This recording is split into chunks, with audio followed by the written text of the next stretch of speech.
Assalamualaikum warahmatullahi wabarakatuh. Ridallahi ta'ala al-Fatihah. A'udzubillahi minasyaitonirrajim. Bismillahirrahmanirrahim.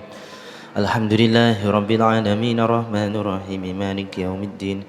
Iyyaka na'budu wa iyyaka nasta'in ihdinas siratal mustaqim siratal ladzina an'amta 'alaihim ghairil maghdubi 'alaihim waladdallin. Amin. Bismillahirrahmanirrahim. Ya Ali, he Sayyidina Ali, manutawi sabane wong arsada nuduhaken sapa man al-a'ma ing wong wuta biyadihi kelawan tangane wong al-yusra kang kiwa jaa moko teka apa yaminuhu tangan tengene wong fi yaminika ing dalem tangan tengen ira. Ya Ali, he Sayyidina Ali, idza kana tatkalane ana sapa al insanu menungso fi syakaratil maut ing dalem sakaratil maut atau mati ya. Fa inna mafasilahu mongko sak temene ros-rosane insan utawa apa ya pergelangan ya, setiap sendi-sendi iku tusallimu uluk salam ala ba'din ing atase setengah pengucap takulu kang ngucap assalamu alayka yaiku assalamualaikum ko tambahi keselamatan alaika ing atase sira fa inni mongko sak temene ingsun iku mutu mati wa kadalan kaya mengkono-mengkono asy'aratu uluk salam ya. Asy'aratu tai rambut ai baidau kang putih ala sya'rati ing atase rambut aswa saudai kang ireng. Ya Ali, he Sayyidina Ali, ikfat ngerso sira wasiyati ing ikilah wasiat kama hafituha kaya oleh ngrekso ingsun ing wasiat iki mau an Jibril saking malaikat Jibril.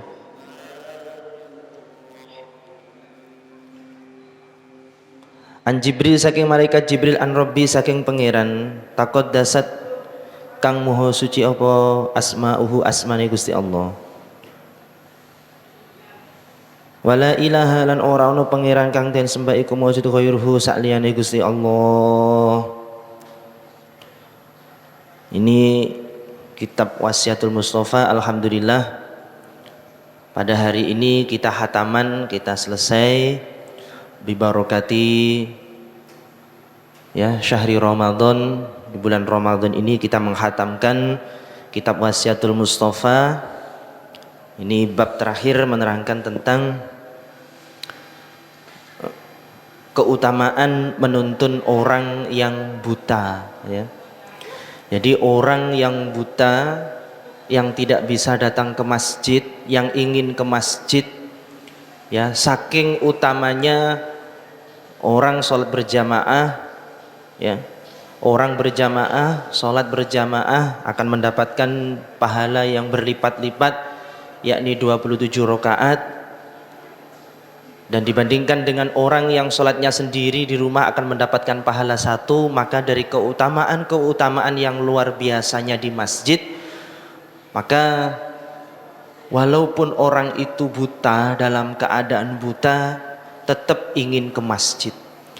Maka barang siapa yang menuntun orang yang buta ya, orang yang tidak bisa melihat dan dia ingin ke masjid dan saking ngerti keutamaannya ke masjid ya, sangat luar biasanya, maka orang yang menuntun dengan tangan kiri ya, maka tangan kanan orang buta ini nanti yang akan menuntun sampean ke dalam surganya Allah. Itu enaknya.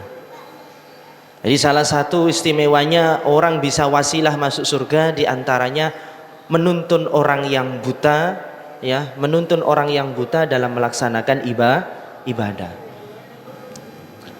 Apalagi mulianya di bulan Ramadan seperti ini, sangat luar biasa dari ibadah-ibadah kesemuanya, mulai dari subuh, ya, ada kegiatan semuanya, terus kemudian sore seperti ini majelis taklim, ya, majelis taklim, majelis ilmu, kemudian ditambah lagi nanti taraweh, sholat taraweh yang sangat luar biasa. Ketika sampean, ya, kalau ada orang buta royoan nuntun, nek ono wong buta kepengin ning masjid royoan nuntun.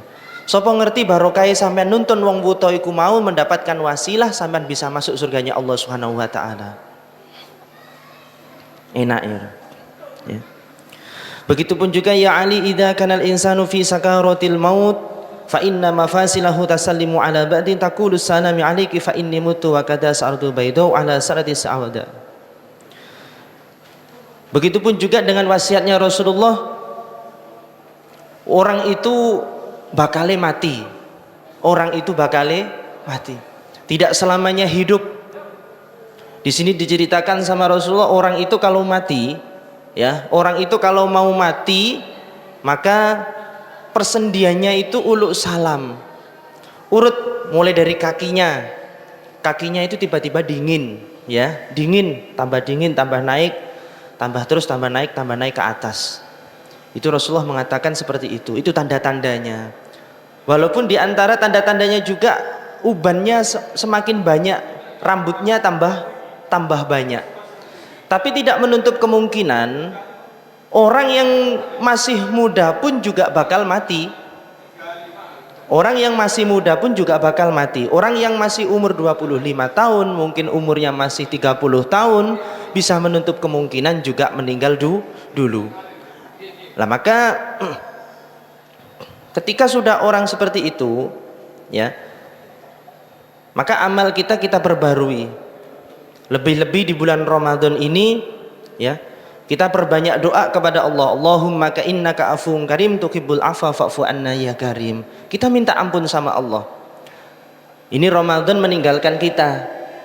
Ini Ramadan ini sesuatu yang sangat luar biasa, bulan yang tidak bulan yang sangat istimewa, tidak ada di bulan-bulan yang lainnya. Sapa wonge sing ning bulan Ramadan beribadah satu maka dilipat gandakan oleh Allah. Dan yang ada ya hanya di bulan Ramadan ini.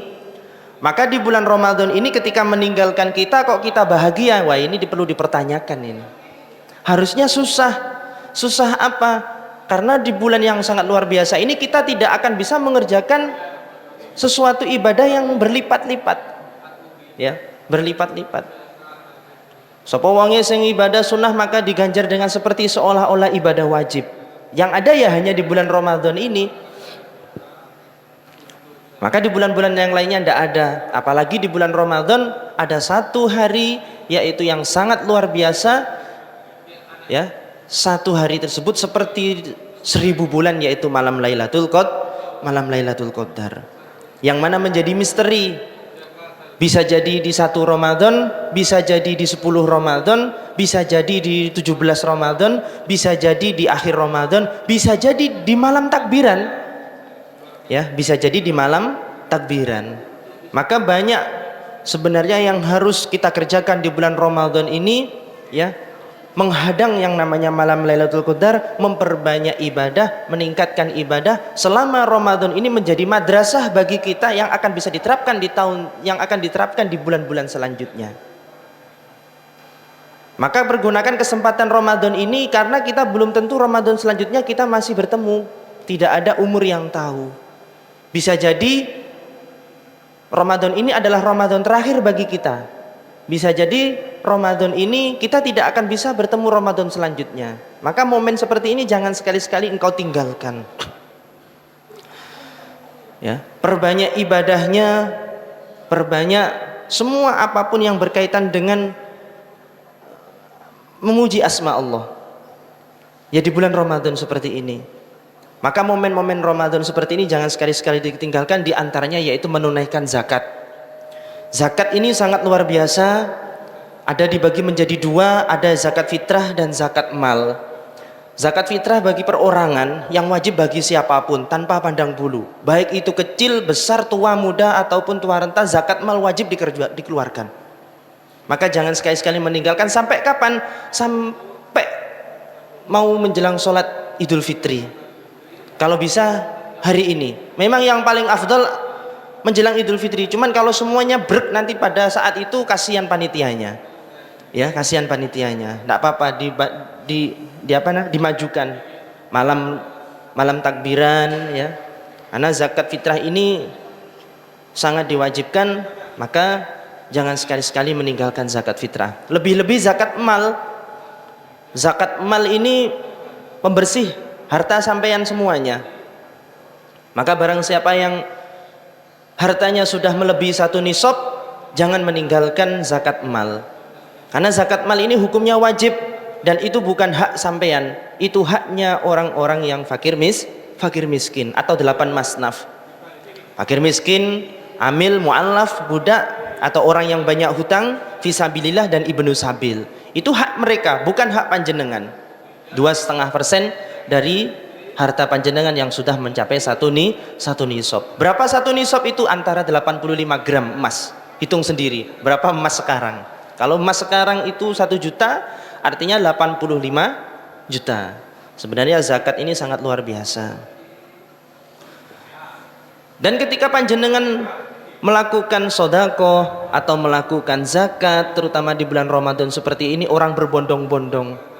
Orang berbondong-bondong melaksanakan kebaikan, orang berbondong-bondong melakukan sodako, orang berbondong-bondong melakukan zakat, orang berbondong-bondong melakukan apapun yang itu berbuat baik kepada manusia. Maka jangan diungkit-ungkit. La tabtilu shadaqatikum bil mani wal adha. Janganlah kamu menghilangkan pahala ya sedekahmu dengan menyebut-nyebutnya, dengan menyakiti perasaannya.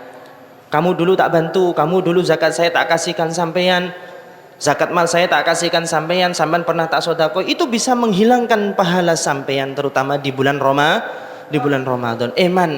Karena bulan Ramadan ini bulan yang sangat luar biasa, tidak ada penggantinya. Tidak ada penggantinya, apalagi ini terakhir kita ditinggal oleh Ramadan. Besok kita sudah mulai Idul Fitri. Ya kan? Besok kita sudah mulai Idul Fitri. Maka pesan yang harus saya sampaikan pada saat ini adalah jangan sia-siakan malam di 1 Syawal. Malam di 1 Syawal yang mana akan kita lalui nanti. Ramadan sudah meninggalkan kita. Alhamdulillah kita sudah menghatamkan kitab ya, bi barokati syahri Ramadan. Moga-moga barokah kepada kita semuanya, yakni kitab Wasiatul Mustafa ini. Ini wasiat-wasiat Rasulullah. Wasiat-wasiat Rasulullah yang diceritakan, "Ifdi wasiyati kama hafituha an Jibril an Rabbi taqaddasat asma'uhu wa la ilaha ghairuh." Ini kitab ini wasiat-wasiat Rasulullah yang disampaikan kepada Sayyidina Ali, dan wasiat ini dari malaikat Jibril dari Allah. Ini wasiat-wasiat. Kitab-kitab ini bisa diterapkan, nak. Bisa diterapkan kepada sampeyan, bisa diterapkan kepada saudara sampeyan, terapkan, nak. Artinya ketika sampeyan selama Ramadan ini mengikuti kegiatan ini, ya, yang harus dipetik adalah ini wasiat-wasiat Rasulullah. Apa tindak tanduk Rasulullah yang sampeyan dapatkan dan sampeyan terapkan nanti di keluarga, sampeyan terapkan nanti di teman-teman, sampeyan terapkan nanti di warga sekitar. Jadi banyak, mungkin sudah dikupas tuntas mulai dari awal sampai akhir tentang wasiat-wasiat ini. Bahkan satu saya cuplik aja, malaikat semuanya itu iri kepada manusia yang itu, yaitu manusia itu dalam majelis ilmu. Iri. Malaikat itu juga iri bagi manusia yang bisa mengerjakan sholat 5 waktu. Ini wasiat-wasiat, kitab-kitab ini bisa dibaca lagi, bisa dibeli lagi, silahkan dibaca. Ini wasiat-wasiat Rasulullah.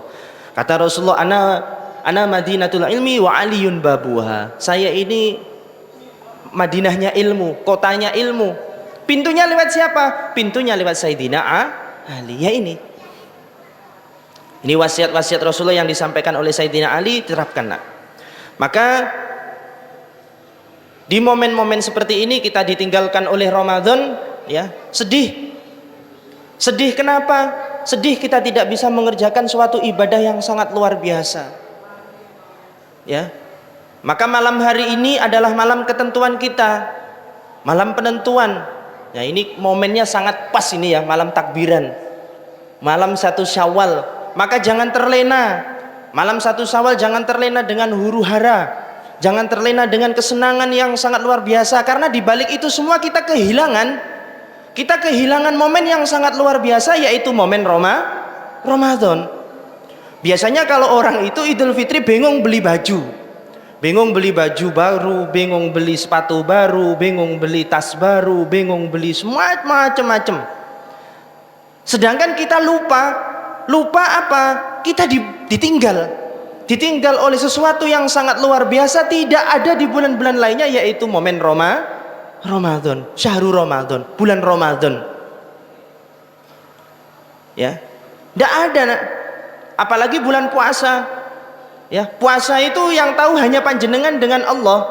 Puasa itu hukumnya wajib, tidak bisa diganggu gugat, tidak bisa ditoleransi, kecuali bagi orang-orang yang sakit atau bagi orang-orang yang uzur dan lain sebagainya. Yang tahu hanya panjenengan, satu-satunya ibadah yang tahu hanya panjenengan dan Allah. Andai kan jenengan puasa, saya tanya, jangan puasa ndak? Kalau sama ndak puasa, sama bilang puasa, saya ndak tahu kok. Tidak ada yang tahu. Maka puasa ini satu-satunya ibadah yang tahu hanya kamu dan Allah. Kamu sholat, orang pasti tahu, bener nggak? Kamu zakat, orang pasti tahu, karena kamu interaksi dengan orang lain, ya kan? Kamu melakukan ibadah haji, malah tonggo KB diundang, ya kan? Kamu melakukan ibadah itikaf, pasti orang tahu. Tapi satu-satunya ibadah yang orang tidak tahu ya puasa ini. Walaupun kamu bohong pun kamu orang itu tidak tahu. Maka momen ini meninggalkan kita, Ramadan ini meninggalkan kita. Jangan sampai terlena kita terus kemudian senang dan lain sebagainya. Jangan. Karena sesuatu momen ini tanpa kita sadari, kita tidak bisa terulang kembali, yaitu momen Ramadan. Akan tetapi ada satu yang sangat luar biasa, ibadah-ibadah ya, ibadah-ibadah sunnah yang pahalanya sangat luar biasa, yaitu ketika Idul Fitri. Rasulullah itu tidak pernah meninggalkan sholat Idul Fitri. Ya, diceritakan di dalam kitabnya Sabilul Muhtadin karangan Syekh ya Muhammad Al-Arsyad Al-Banjari. Rasulullah itu tidak pernah meninggalkan sholat yang namanya sholat Idul Fitri, walaupun hukumnya sunnah muakkad. Sekali lagi ya, hukum sholat Idul Fitri adalah sunnah muakkad, bukan wajib. Yang wajib katakan wajib, yang sunnah katakan sunnah. Jangan sekali-sekali dibolak-balik. Sekali saman salah konslet. Paham ya nak ya? Salat Idul Fitri itu sunnah muakkad, tetapi Rasulullah tidak pernah meninggalkannya. Ya. Man ahya lailatul idaini ahyallahu qalbuhu yauma tamutul qulub. Barang siapa yang menghidupkan di malam hari raya Idul Fitri sama Idul Adha, hari raya Idul ya. Maka Allah akan menghidupkan hatinya. Nah, ini luar biasa. Akan menghidupkan hatinya. Menghidupkannya bagaimana? Memperbanyak bacaan takbir, memperbanyak bacaan tahlil, memperbanyak bacaan tahmid. Allahu Akbar, Allahu Akbar, Allahu Akbar. Itu bacaan takbir. Bacaan takbir. La ilaha illallah wallahu akbar. Itu bacaan tahlil. La ilaha illallah. Allahu Akbar walillahil hamdu. Bacaan tahmid, memuji alhamdulillah, kita bersyukur sama Allah. Maka perbanyak bacaan itu nak. Dikatakan Allahu Akbar, Allahu Akbar, Allahu Akbar, la ilaha illallah, Allahu Akbar, Allahu Akbar walillahil hamd. Itu terus dibaca nak, sehari semalam.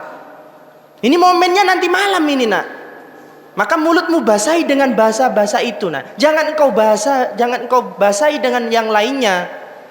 Nah, ini rawan. Biasanya kalau malam takbiran itu orang-orang sibuk dengan sendirinya, lupa dengan yang diajarkan Rasulullah, yaitu berbanyak bacaan tahmid, perbanyak bacaan tahlil, perbanyak bacaan takbir. Itu nak momen luar biasa. Dan yang baca yang baik. Allahu Akbar, Allahu Akbar, Allahu Akbar, la ilaha illallah, Allahu Akbar, Allahu Akbar walillahil hamd. Ya. Ya saya arek-arek Allahu Akbar ambek ya jangan ya enggak. Ya sebenarnya enggak apa-apa sih daripada kamu sudah jeduk ya, tapi yang baik adalah bacaan tahmid, tahlil, takbir. Artinya apa? Masuk ke dalam masjid. Nawaitu i'tikaf sunnata lillahi ta'ala fi hadal masjid. I'tikaf di dalam masjid, perbanyak i'tikaf, perbanyak baca tahmid, perbanyak baca tahlil, perbanyak baca takbir di dalam masjid. Nah, karena itu momen yang sangat luar biasa. Tidak ada lagi. Adanya cuma 2 kali 1 tahun, yaitu momen Idul Fitri dan momen Idul Adha. Itu yang dilakukan oleh Rasulullah. Tapi Rasulullah tidak pernah melakukan, walaupun itu sunnah. Maka barang siapa yang menghidupkan di malam 2 itu nak ya, malam momen Idul Fitri dan malam momen Idul Adha, maka hatinya akan hidup. Hatinya hidup itu bagaimana sih? Hati itu kalau mati itu hawanya suudzon. Ya, hati itu kalau mati hawanya suudzon. Tapi kalau hatinya hidup, walaupun tidak punya uang ya senang, punya uang ya tambah senang. Ya, punya uang senang, tidak punya uang tambah senang. Momen Idul Fitri juga sama, punya baju baru ya alhamdulillah, tidak punya baju baru ya alhamdulillah. Ini hati yang hidup nak. Hati yang hidup itu hawane suudzon ning Allah. Ya, hawanya itu suudzon terus ning Allah, baik kebaikan. Yang ada tidak suudzon, opo ini, opo ini. Orang itu kalau dididik sudah itu luar repot itu nak. Hatinya sudah dibisiki dengan sesuatu yang banyak negatifnya. Ya, artinya apa? Itu nanti akan menjadikan kufur nikmat. Yang harusnya kita alhamdulillah, kita terus aja husnudzon kepada Allah, kita baik sangka sama Allah. Makanya kalau kita itu melihat dunia, lihatlah ke bawah. Kalau kita melihat dunia, lihatlah ke bawah. Tetapi kalau kita melihat akhirat, lihatlah ke atas. Kalau kamu melihat dunia, jangan melihat ke atas. Wah, ini bisa beli mobil, wah ini bisa beli sepeda motor, wah ini bisa beli kulkas, wah ini bisa beli, wah jeglek sampean. Lihat ke bawah nak. Alhamdulillah sampean naik sepeda motor daripada naik ontel. Sampean bisa naik ontel, alhamdulillah daripada jalan kaki. Sampean bisa jalan kaki, alhamdulillah disyukuri daripada ndak bisa jalan stroke. Belum. Ya. Terus disyukuri nak. Sampean bajunya putih, alhamdulillah bisa beli baju daripada orang yang tidak punya baju. Saman bisa menutup aurat, alhamdulillah daripada orang-orang yang tidak bisa menutup aurat. Disyukuri terus. Hawanya itu selalu syukur kepada Allah. Itu menjadi enak. Hati itu hidup. Nah, bagi siapa yang hati hidup itu yang selalu berhusnudzon kepada Allah. Tapi kalau ibadah, kalau sudah masalah ibadah, jangan melihat ke bawah, melihatnya ke atas. Wah, ini Mas Lutfi ini ibadahnya, puasanya full. Wah, saya juga harus bisa ngejar. Ini tahajudnya luar biasa, walaupun 1 minggu 1 kali, saya 1 minggu 2 kali. Terus dikejar dalam hal kebaikan. Nah, itu yang baik. Jangan sebaliknya. Kalau masalah ibadah, wah jarno Mas Lutfi gak sholat, gak popo, aku ya gak usah sholat. Lo jangan gitu. Jangan gitu. Artinya hatimu itu sudah terbelenggu ke dalam hal yang negatif. Maka sunnah-sunnah, ya, sunnah-sunnah yang harus engkau lakukan dalam momen-momen Idul Fitri ini, perbanyak tahmid, perbanyak tahlil, perbanyak takbir, ini kerjakan. Jangan terbuai dengan banyak beli baju, jangan terbuai dengan slengdor atau apa itu, mercon dan lain sebagainya. Enggak apa-apa. Kita senang. Ya, kita senang. Enggak apa-apa. Di bulan 1 Syawal kita merdeka, kita menang, kita menuju hari kemenangan. Tetapi kita jangan lupa, kita ditinggalkan, kita juga harus sedih, kita ditinggal dengan Ramadan. Maka ada sunnah-sunnah yang harus engkau kerjakan, jangan sampai ditinggalkan. Ya, mandi wajib. Ya, mandi wajib. Nawaitul ghuslan li raf'il hadasil akbari fardholillahi ta'ala. Walaupun tidak junub, walaupun dalam tidak keadaan junub, walaupun tidak keadaan apapun, disunnahkan mandi wajib. Itu kerjakan besok pagi atau nanti malam, boleh dikerjakan. Itu sunnah-sunnah. Di antaranya lagi bagi wanita itu jangan bersolek ya kalau ke masjid. Itu sunnahnya wanita itu kalau ke masjid disunnahkan tidak bersolek, apalagi memakai wangi-wangian. Tapi kalau yang laki-laki disunnahkan malah pakai wangi-wangian. Kalau yang perempuan sunnah pakai wangi-wangiannya itu di depan istri, di depan suaminya. Tapi kalau ke masjid ya jangan bersolek, akan menimbulkan fitnah. Perempuan dari rumah pakai minyak wangi, datang melewati cowok-cowok, wah harumnya brel, wah ini pasti akan menimbulkan fitnah itu nanti. Jangan, ya. Sunnah bagi perempuan adalah tidak memakai minyak wangi malahan. Tidak bersolek ya. Mau datang ke masjid malah macake gak karu-karuan. Jangan ya. Sunnah bagi perempuan adalah tidak maca. Yang kedua sunnah jalan kaki. Ya, sunnah jalan kaki. Kalau mau sholat Idul Fitri, sunnah jalan kaki, dan sunnahnya lagi pulangnya dan datangnya dari jalan yang berbeda. Misalkan sampean rumahnya di barat, datang lewat Gang 2, pulangnya lewat DKA. Itu sunnah. Sunnahnya melalui jalan yang berbeda. Tapi kalau rumah saya depan masjid ya apa Pak? Tidak apa-apa, wong barang sunnah wae kok. Ya kan? Barang sunnah. Sunnah itu kalau dikerjakan dapat pahala, kalau tidak dikerjakan tidak apa-apa, tidak dosa. Tidak dikerjakan tidak dosa, jangan takut ya. Perkara sunnah, katakan sunnah. Tidak dikerjakan tidak apa-apa, tapi kerjakan tetap. Ya kan? Dan jangan janggal karena itu perintah Rasulullah. Terus kemudian berangkatnya awal. Ya, disunnahkan berangkat awal habis subuh, sebelum subuh ya. Itu disunnahkan berangkat awal. Di antaranya sunat makan. Sebelum sampean melakukan sholat Idul Fitri, sunnah makan. Walaupun cuma setitik nyemil lah ya, minum atau makan secukupnya gitu aja. Biar apa? Biar bisa membedakan zaman ini puasa apa enggak. Ya kan? Zaman dalam keadaan tidak puasa. Berarti pada saat itu kamu tidak melakukan puasa dan saat itu kamu mengerjakan sholat Idul Fitri. Itu sunnah, ya. Itu sunnah di antara. Dan masih banyak sunnah yang lainnya. Akan tetapi sunnah di antara ini dikerjakan semaksimal mungkin sebisanya. Kalau tidak bisa tidak apa-apa. Ya, jangan dipaksa. Cuman jangan sekali-sekali meninggalkan momen ini nak, ya. Momen Idul Fitri ini yaitu perbanyak baca tahmid, perbanyak baca tahlil, dan perbanyak baca takbir. Itu aja yang dapat kami sampaikan. Dan jangan lupa ya, pesan dari ketakmiran membayar zakat karena wajib hukumnya ya, zakat fitrah sama zakat mal. Jangan sekali-sekali ditinggalkan karena itu bukan hak jenengan, terutama zakat mal. 2,5% dari harta sampean itu haknya fakir miskin, bukan hak panjenengan. Itu aja yang dapat kami sampaikan. Semoga barokah, semoga manfaat, dan kitab Wasiatul Mustafa ini bisa panjenengan terapkan di kehidupan sehari-hari. Semoga barokah. Saya ijazahkan kepada panjenengan semuanya. Amin amin ya rabbal alamin. Wallahul muwafiq ila aqwamit thoriq. Wassalamualaikum warahmatullahi wabarakatuh.